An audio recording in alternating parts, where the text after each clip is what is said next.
Porque ya no hay diferencia de nacionalidad, ni de clase social, ni de sexo, porque todos somos uno en Cristo Jesús.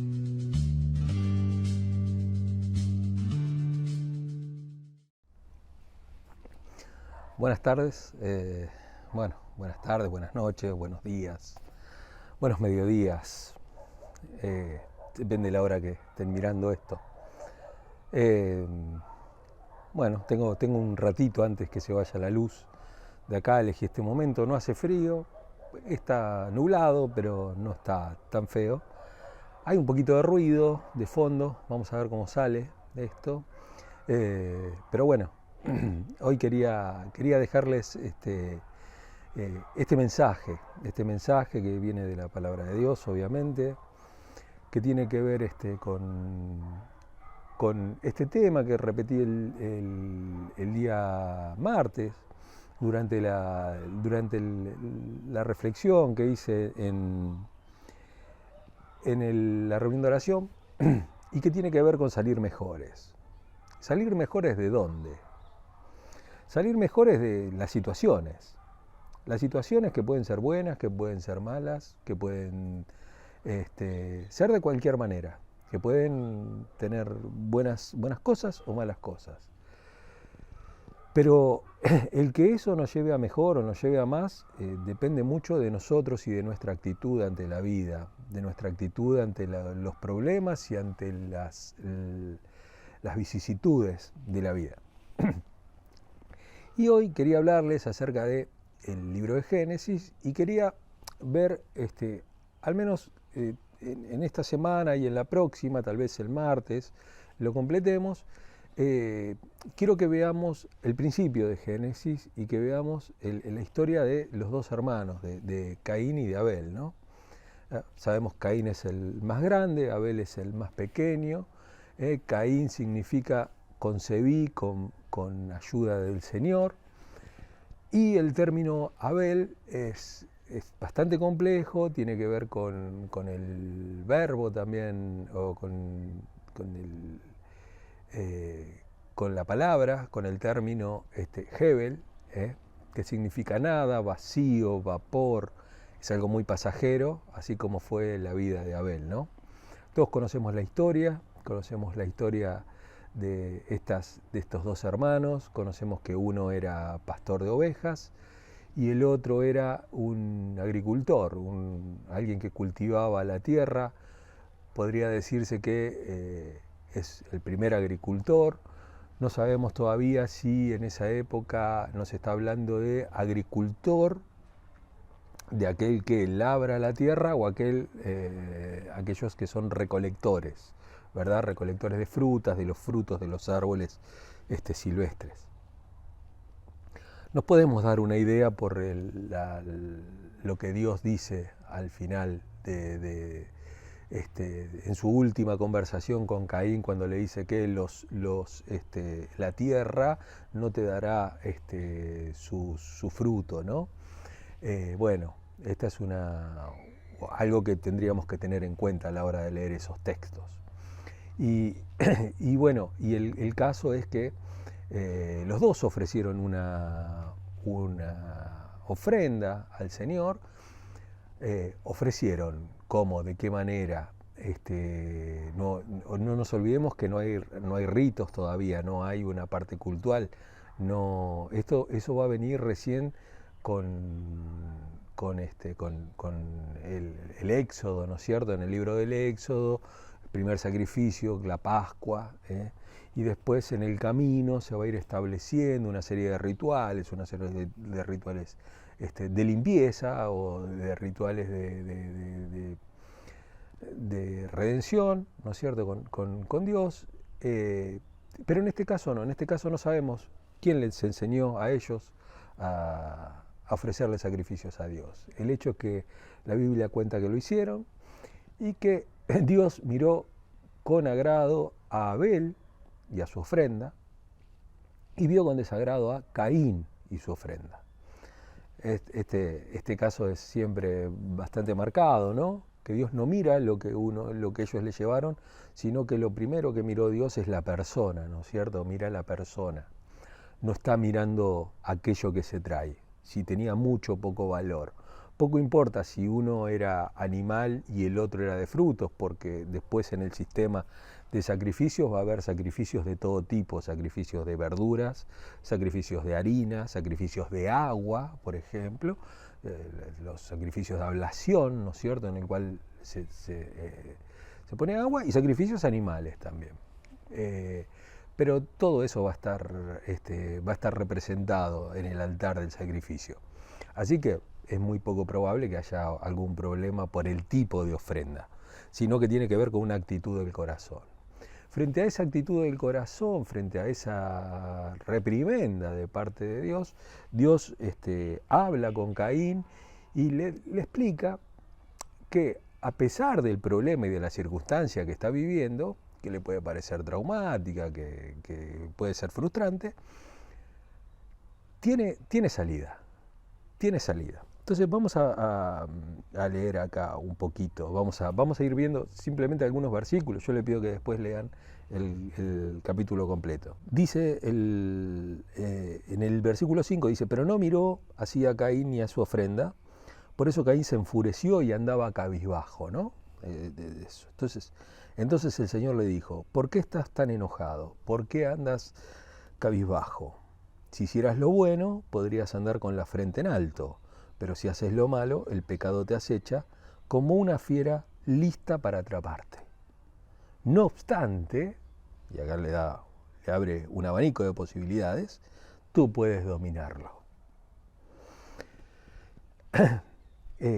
Así que no importa el tipo de circunstancia, incluso cuando es Dios el que pone esas circunstancias, ¿no? El que permite esas circunstancias y el que las lleva a cabo. O sea, siempre hay forma de dominar las situaciones y de salir mejores de una situación y de crecer por medio de una situación. Veamos lo que hizo Caín. Dice: Caín habló con su hermano Abel mientras estaban en el campo. Caín atacó a su hermano y lo mató. Y acá estamos frente a un grave problema. Tenemos a un Caín que ante una circunstancia que nos puede parecer tonta, pero que aquellos que amamos a Dios no nos resulta de esa manera. Nosotros podemos ver y hasta comprender el enojo y la bronca de Caín. ¿Por qué? ¿Por qué mi ofrenda no es? ¿Y por qué aquel sí? ¿Por qué aquella sí? ¿No es cierto? ¿Por qué Dios parece que a mí me exige más que lo que le exige a los demás? ¿Por qué los demás parecen estar, tener más concesiones delante de Dios? ¿Por qué si a mí yo hago las cosas bien, por qué me salen mal? Y sin embargo Dios le dice: si hicieras las cosas bien, ¿no tendrías derecho a andar con la cabeza alta? Y yo no creo que tenga que ver con las cosas bien como una serie de ritos, sino como una forma de, o al menos puede ser una de las interpretaciones, una de las formas, una de las actitudes ante la vida. La vida se trata de actitudes, básicamente. Se trata de cómo me tomo las cosas. Por eso digo, en este momento en el cual estamos en un estado de pandemia, estamos en un estado de una grave crisis económica, vemos por qué a mí me pasa esto y por qué no le pasa a otros. Vemos que como todo gobierno humano y como toda solución humana, siempre va a haber alguien que va a salir desfavorecido. A veces son los de más abajo, a veces son los del medio y a veces, pocas veces, son los de arriba. En este caso, casi siempre los que son golpeados son los que están ahí en el medio, ¿no?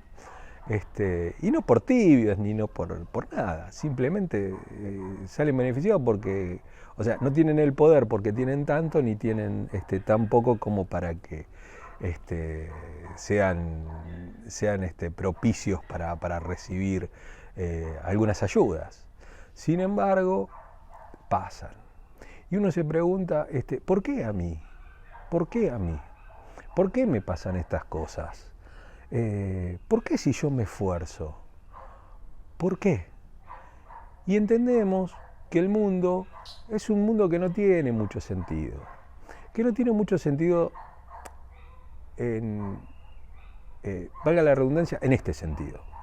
En el sentido de que no siempre son los sabios los que obtienen el pan, no es de los ligeros la carrera, no es de los fuertes la guerra, como dice Eclesiastés, sino que a cada uno le suceden ciertas cosas. Y estas cosas que nos están pasando, un poco nos emparejaron en algunos aspectos. En el aspecto de la salud nos han emparejado. Se muere el rico, se muere el pobre, no hay mucho. Te agarra, te mata el virus, ¿no? No hay un certificado de cristiandad, ¿no? Uno no le muestra el crucifijo como si fuera un vampiro el virus, y el virus va a escapar corriendo. Nos agarra a todos, nos puede agarrar a cualquiera, con más fe, con menos fe, con más oración, con vida de santidad, con una vida desastrosa, el impío, el que tiene dinero, el que tiene OSDE y el que va a atenderse a un hospital público y aquel que no tiene nada. A cualquiera nos puede agarrar. Y esto nos está afectando a todos.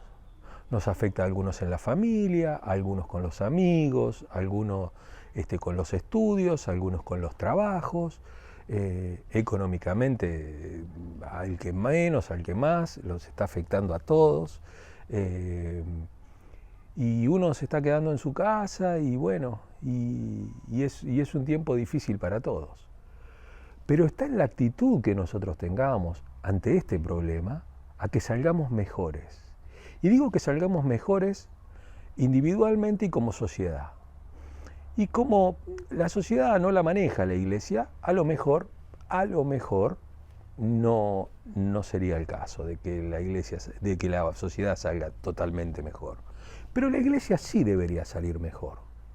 ¿Debería salir en qué sentido? En ser un poco más humilde, en no creerse tan omnipotente.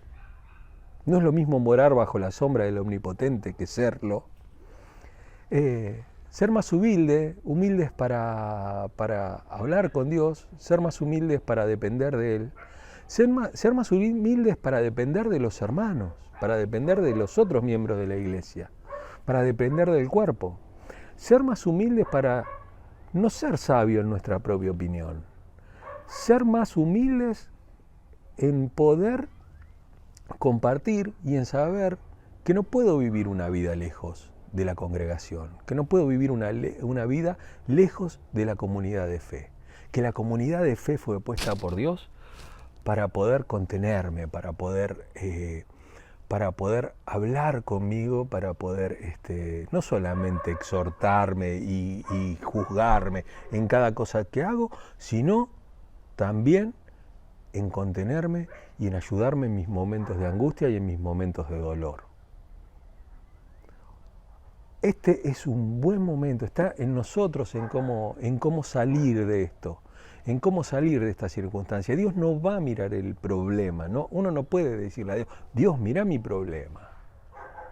¿Qué actitud tuviste ante ese problema?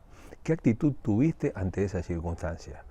Eso es lo que interesa, eso es lo que importa.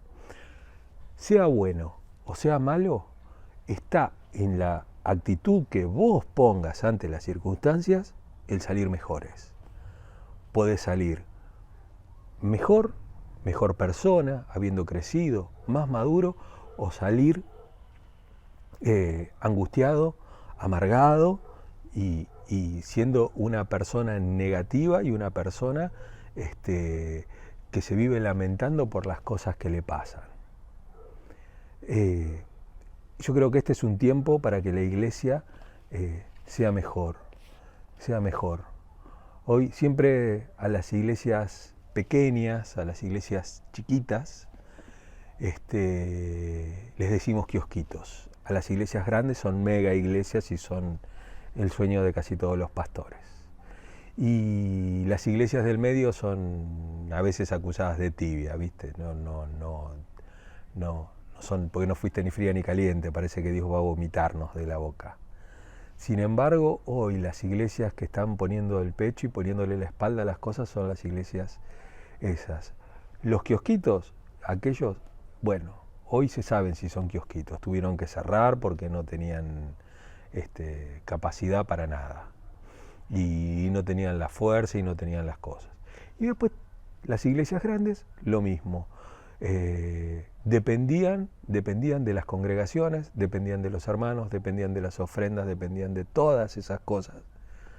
Y hoy no las tienen. No digo que son todas, hay algunas que pueden serlo. Pero están esas del medio, esas que siempre están luchando con los 20, con los 30, con los 40, con los 50, con menos de 100. Esas iglesias a veces son la representación del pueblo de Dios. ¿En qué sentido lo digo? En que no nos olvidemos que el pueblo de Dios es el pueblo del remanente. No es el pueblo de las grandes multitudes, sino es el de las pequeñas multitudes. Es el pueblo del remanente. Después que pase esto, después que pase la pandemia, después que las cuarentenas se van, después que se mejore la economía, ¿cómo vas a salir? ¿Vas a andar cabizbajo o vas a ir con la frente en alto? Eso depende de vos. Dios te bendiga, espero que tengas una excelente semana, que sea una semana de cielos abiertos, de puertas abiertas, de caminos abiertos, un tiempo para crecer y un tiempo para una profunda comunidad con Dios. Dios te bendiga, nos vemos en la próxima. Porque ya no hay diferencia de nacionalidad, ni de clase social, ni de sexo, porque todos somos uno en Cristo Jesús.